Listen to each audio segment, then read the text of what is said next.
အခုနောက်ပိုင်းထွက်တဲ့ anime တွေကိုကြည့်ရတာတပုံစံနဲ့ဖြစ်ပြီးပြင်းစရာကြီးလို့ခံစားနေရပြီလားဖုံးပုတ်လိုက်ပြီး anime ကြည့်ဖို့ရှာလိုက်တိုင်းမှာတခြားကဘာကိုကူးသွားတဲ့ isekai ဇလန်းတွေနတ်ဖျားတွေကချီကုတ်တွေပေးလို့ scale တွေရပြီးစွားကြီးသွားတယ်ဆိုတဲ့ဇလန်းတွေကြီးပဲတွေ့နေရလို့ယိုးရင်နေလောက်ပါပြီ MC ကဘာမှမစူးစမ်းပဲဆရာကြီးဖြစ်သွားတဲ့ကားတွေကိုကြည့်ရင်စိတ်လှုပ်ရှားမှုတွေပျောက်ဆုံးနေတယ်ဆိုရင်အခုခေတ်ရဲ့အလွန်ကျွံ isekai လှိုင်းလုံးကြီးကိုခဏလောက်ကြောခိုင်းပြီး90ခုနှစ်တွေစီက legendary classic anime series တစ်ခုနဲ့မိတ်ဆက်ပေးပါရစေအဲ့ဒါကတော့ Initial D ပါပဲဒီဇလန်ကအခုခေတ် anime တွေလိုတခြားကဘာကိုတွားစရာမလိုတလို့နတ်ဖျားစီကကူညီမဲ့ magic တွေလည်းမပါပါဘူးလမ်းဘေးကားပြိုင်ပွဲလောကကိုအခြေခံထားတဲ့ဒီဇလန်မှာဇက်ကောင်ကတိုဖူးပို့တဲ့ကားအဆုပ်လေးတစ်စီးနဲ့တကယ်လက်တွေ့ physics logic တွေကိုယ်တိုင်နှစ်ပေါင်းများစွာလေ့ကျင့်ထားတဲ့ drift နည်းပညာတွေတက်တက်နဲ့တင် modern ပြိုင်ကားအကောင်စားကြီးတွေကိုအကီးနာတောင်ကြီးရဲ့တောင်ပတ်လမ်းပေါ်မှာအနိုင်ပိုင်းဖြစ်တာကိုမြင်တွေ့ရမှာပါ season အနေနဲ့လဲ first stage second stage third stage fourth stage နဲ့ fifth stage ဆိုပြီး season 5ခုအထိထွက်ရှိထားပြီးတော့ new initial D anime movie 3ကားနဲ့ live action တစ်ကားထွက်ရှိထားပါတယ်နောက်ထပ်အနေနဲ့လဲအင်္ဂလိပ်စကားပြော live action တစ်ခုထွက်ဖို့ရှိနေပြီးတော့ Fast and Furious စကားထဲမှာ Han အဖြစ်နဲ့လူသိများခဲ့တဲ့ Sun Kang ကကိုယ်တိုင်ဒါရိုက်တာလုပ်ပြီးရိုက်ကူးနေစေဖြစ်တယ်လို့သိရပါတယ်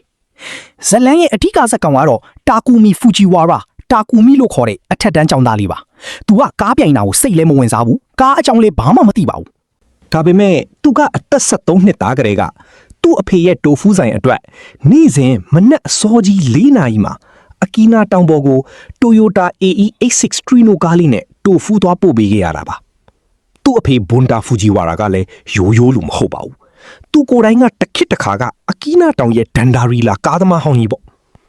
အဖေဖြစ်သူကတိုဖူးတွေပဲ့မသွားအောင်ကားထဲမှာရေဖန်ခွက်တစ်ခွက်ထည့်ပေးထားပြီးရေမဖိတ်စီပဲမောင်းခိုင်းခဲ့စီခဲ့တာပါတာကူမီကအင်ကိုစော့စော့ပြန်ပြီးအိတ်ချင်တာကြောင့်ညတိုင်းမိုးရွာစီးနှင်းကြအကီနာတောင်ပတ်လန်းအတိုင်း9နှစ်ကျော်ကြာကားကိုအမြန်ဆုံးနှုံနဲ့ drift ဆွဲပြီးမောင်းနေခဲ့ပါတယ်အဲ့ဒီအတွေ့အကြုံကပဲတာကူမီကိုဘယ်သူမှမသိသေးတဲ့အာကီနာတောင်ပတ်လန်းရဲ့နတ်ဆိုးတကောင်ဖြစ်အောင်မွေးထုတ်ပေးလိုက်တယ်လို့ပါပဲဒီ anime ရဲ့ဆွဲဆောင်မိတစ်ခုကလက်တွေ့လောကတွေကဂျပန် GDM ပြိုင်ကအလန်းစားကြီးတွေကိုအသေးစိတ်ပုံဖော်ထားတာပါတာကူမီရဲ့ဟောင်းနွမ်းနေတဲ့ကားလေးကိုစိန်ခေါ်လာကြတဲ့ပြိုင်ဘက်တွေကတော့နည်းနည်းနောတွေမဟုတ်ပါဘူးတောင်ပတ်လန်းရဲ့ဘရင်တွေလို့သတ်မှတ်ခံထားရတဲ့အကာဂီ Red Suns အဖွဲ့ကညီအကိုနှစ်ယောက်ဖြစ်တဲ့ Ryosuke Takahashi နဲ့ Keisuke Takahashi တို့ရဲ့ Master RX-7 FT3S နဲ့ FC3S ပြိုင်ကားကြီးတွေပြီးတော့ Night Kids အဖွဲ့က Takeshi Nakazato မောင်းနှင်တဲ့ AWD စနစ်3 Nissan Skyline GTR R32 လိုမျိုး Monster ကားကြီးတွေပါဝင်ပါတယ်လူတိုင်းကတာကူမီရဲ့မြင်းကောင်ကြီး130ကျော်ပဲရှိတဲ့ AE86 ကားအဆုပ်လေးကိုကြည့်ပြီးလောင်ပြောင်ခဲ့ကြပေမဲ့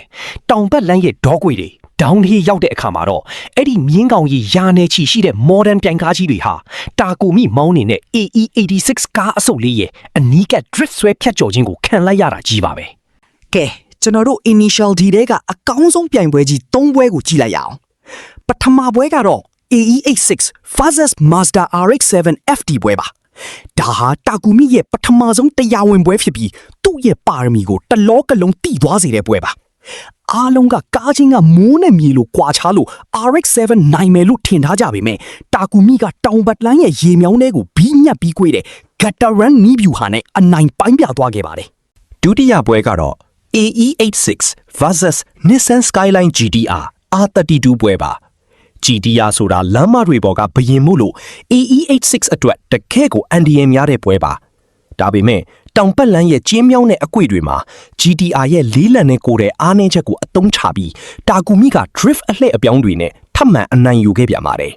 တတိယကတော့ AE86 versus Ryosuke Takahashi FC3S ပွဲကြီးပါ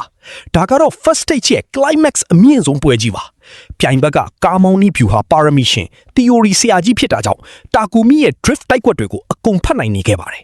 ဒါပေမဲ့တာကူမီရဲ့လက်မိုင်ချရလောက်တဲ့တုံ့ပြန်မှုနဲ့ကားမောင်းတဲ့စိတ်ခံစားချက်အပြည့်အဝကဒီပွဲကိုဒန်တာကြီးဖြစ်စေခဲ့ပါတယ်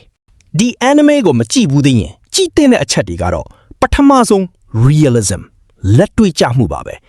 ဇလန်တွေကကားမောင်းတဲ့နီးစနစ်တွေကလက်တွေ့ physics logic တွေအတိုင်းတေချာ research လုပ်ပြီးဆွဲထားတာမို့လို့ပညာလဲရပါတယ်ဒုတိယအချက်ကတော့ Eurobeat music ပါပဲ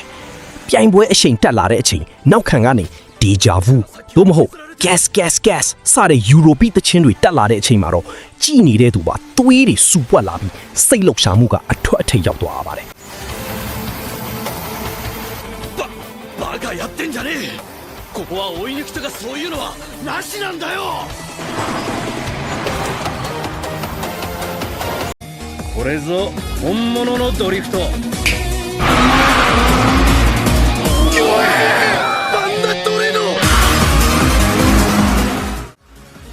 adrenaline rush ကိုပေးစွမ်းနိုင်တဲ့ anime တစ်ခုဖြစ်ပါတယ်။ညီကုန်းချုပ်ရရင် Initial D ဟာကားဝါသနာအိုးတွေအတွက်ဒုက္ခပုံဖြစ်တယ်လို့စိတ်လှုပ်ရှားစရာကောင်းတဲ့ underdog ဇာတ်လမ်းမျိုးကြိုက်တတ်ရင်မဖြစ်မနေကြည့်ရမယ့် classic လက်ရာကြီးတစ်ခုပါ။ graphic အပိုင်းကခစ်ဟောင်းမှုပထမပိုင်းနေမှာအသားမကျနိုင်စရာရှိပေမဲ့ဇာတ်လမ်းနဲ့စောင်းတင်ဆက်မှုကအဲ့ဒီအားနည်းချက်ကိုလုံးဝဖုံးလွှမ်းသွားပါလိမ့်မယ်။တကယ်လို့ classic anime style ကိုမကြိုက်ခင်ရင်လေ2014-2016 ခုနှစ်မှာထွက်ရှိခဲ့တဲ့ Initial D 3 ကားတွဲဖြစ်တဲ့ Legend 1 Awakening 2014 Legend 2 Racer 2015နဲ့ Legend 3 Dream 2016ကိုကြည့်ဖို့အကြံပေးခြင်းပါတယ်။တငယ်ချင်းတို့ရော Initial D ထဲမှာဘယ်အပိုင်းနဲ့ဘယ်ကားကိုအကြိုက်ဆုံးလဲ comment မှာဆွေးနွေးခဲ့ကြပါဦး။အခုလိုဗီဒီယိုတွေကိုဆက်ကြည့်ချင် like နဲ့ subscribe လုပ်ထားဖို့မမေ့နဲ့ဦးနော်။နောက်ဗီဒီယိုမှာပြန်တွေ့ကြမယ်။ Bye bye